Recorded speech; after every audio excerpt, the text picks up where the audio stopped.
9월 위기설이 떠돌면서 최근 금융시장에는 불안감이 확대되고 있습니다. 9월 증시에 대한 불안감이 여전한데요. 자, 도대체 9월 위기설의 실체는 무엇일까요? 왜 하필이면 9월에 위기설이 나오는 것일까요? 자, 해마다 가을이면 나오는 위기설, 이 9월 위기설에 대해서 오늘은 그 관련 내용을 한번 살펴보도록 하겠습니다. 자, 월요일하면 블랙먼데이가 언급이 되는 것처럼 달별로 문제 삼은 달, 9월이라고 합니다. 이 9월은 위기설이 참 많은 달이기도 한데요. 거의 위기설이 나오면 그동안 몇 년 동안 9월 위기설 이런 표현이 가장 많이 사용이 됐습니다. 도대체 왜 그런 것이냐? 과거부터 쭉 데이터를 놓고 봤을 때 9월에 안 좋은 일이 가장 많이 일어났기 때문인데요. 자, 9월 위기설의 배경들을 좀 살펴보도록 하죠. 9월 위기설의 대표적인 배경, 우리나라 사람들 같은 경우는 9월과 하면 가장 큰 두려움, 바로 IMF 관련 시기입니다. 특히 우리나라의 경우에는 9월과 관련한 공포감이 더욱더 큰데요.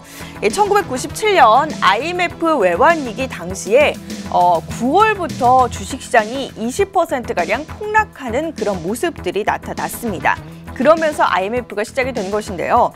1997년 IMF 관리체제로 들어가게 된 결정적인 사건이 7월 초에 태국 바트와의 폭락이었는데, 선진국에서 장기로 돈을 빌려서 태국 등 동남아 지역에 1년 미만의 단기로 빌려주는 이 미스매칭에 대한 문제가 제기가 되면서 종금사가 직접적인 타격을 받았고요.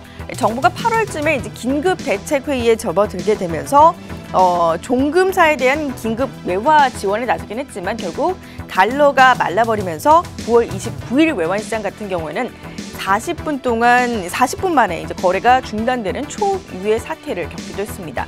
때문에 1997년 9월은 우리나라 사람들에게 있어서 굉장히 악몽의 순간으로 기억이 되고 있는데요. 또한 10월 중순부터는 외국계 신용 등급사들이 잇따라 한국의 신용 등급을 하향 조정하는가 하면 외국 금융기관들은 우리나라 은행과 종금사에 대한 자금 공급을 완전히 중단을 했었습니다. 이제 한국 경제를 비관적으로 보는 외국인 투자자들 같은 경우도 아무래도 주식시장이 이런 모습이다 보니까 계속해서 셀코리아를 나타냈었겠죠. 때문에 지금 이제 그 1997년도에 9월쯤 주식시장의 흐름을 보면요. 계속해서 급락하는 모습들이 나타났고요. 98년에는 결국 277선까지 내려가는 등 주식시장이 폭락장을 겪었습니다. 9월부터 시작이 되었기 때문에 이처럼 1997년 9월이 9월 위기설이다, 이런 배경이 언급이 되었던 것입니다. 자, 9월 위기설의 배경은 또 있습니다. 2001년에는요, 9.11 테러 사건이 있었고요.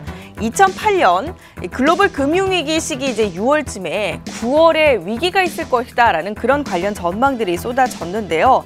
2008년 글로벌 금융위기가 있던 때 미국의 이제 서브프라임 모기지 사태 이후에 금융위기가 전 세계적으로 퍼졌는데 9월에는 분명히 위기가 있을 것이다, 이런 전망들이 쏟아지기 시작했고요. 실제로 9월에 리먼 브라더스 사태가 터졌습니다. 때문에 9월 리먼 브라더스 사태로 인해서 2008년 9월은 위기다, 이런 말이 현실화되었고요. 또한 우리나라 같은 경우는 미네르바가 제기한 허위 위기설로 인해서 우리나라 금융시장 같은 경우도 9월에 크게 흔들렸습니다. 때문에 9월과 관련된 위기설이 더욱더 힘을 얻었습니다. 그리고 2011년 9월도 9월 위기설의 배경이 되고 있습니다. 2011년에 또 한 번의 9월 위기설이 언급이 되었는데요. 2011년은 유럽에서 재정위기가 나오던 시기였습니다. 그리스가 디폴트가 날 것이다, 아니다, 이런 이야기들이 있었고, 스페인도 구제금융 신청을 하고 그럴 때 이제 위기설이 나왔는데 현실화가 됐고, 유로존 위기가 9월에 그게 달했습니다. 때문에 9월 위기설은 더욱더 힘을 받을 수 있게 된 것이죠. 자, 그렇더니 사람들이 9월 하면 이제 그 주식시장과 관련해서, 금융시장과 관련해서 더욱더 큰 두려움을 겪는 것입니다. 자, 9월은 1928년 미국 대공황의 바로 직전이기도 하고요. 우리나라 코스피도 그렇고 9월 달이 1년 중에서 가장 평균 수익률이 낮은 달입니다. 앞서서도 이야기했지만 9.11 사건도 있었고, 또 9월 같은 경우 채권 만기도 상당히 많이 옵니다. 그래서 9월이 위기설에 가장 많이 연루가 되는 것입니다. 자, 우리 증시 같은 경우는 이제 신흥 시장 중에서 개방도가 가장 높기 때문에 외국 자본이 마음대로 들락날락할 수 있는데요. 시장 규모에 대해서 거래 대금이 지나치게 많은 구조여서 큰 액수를 거래하는 외국 자본이 갑자기 훅 빠지게 되면 툭하는 이제 위기설 때문에 아무래도 그 부분이 우려가 돼서 걱정이 될 수밖에 없는 것입니다. 자, 현재 장애팽배해 있는 9월 위기설은 결국 9월에 미국이 금리 인상을 하면 우리나라를 비롯한 신흥시장에서 외국인의 자금이 대거 빠져나갈 것이다. 이런 불안감에서 비롯된 것인데요.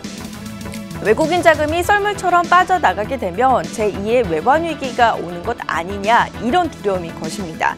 하지만 일각에서는 9월 위기설이 실체 없는 두려움일 뿐이다. 이렇게 지금 이야기를 하고 있는데요.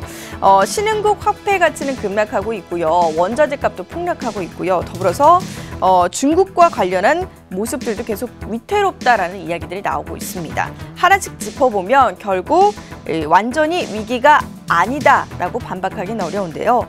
자, 9월 위기설이 그저 설로 끝날 수도 있지만 이 설로만 끝나지 않을 수 있는 만약에라는 경우도 아무래도 지금 미리미리 대비를 해둬야 될 것 같습니다. 자, 지금까지 팝콘 경제였습니다.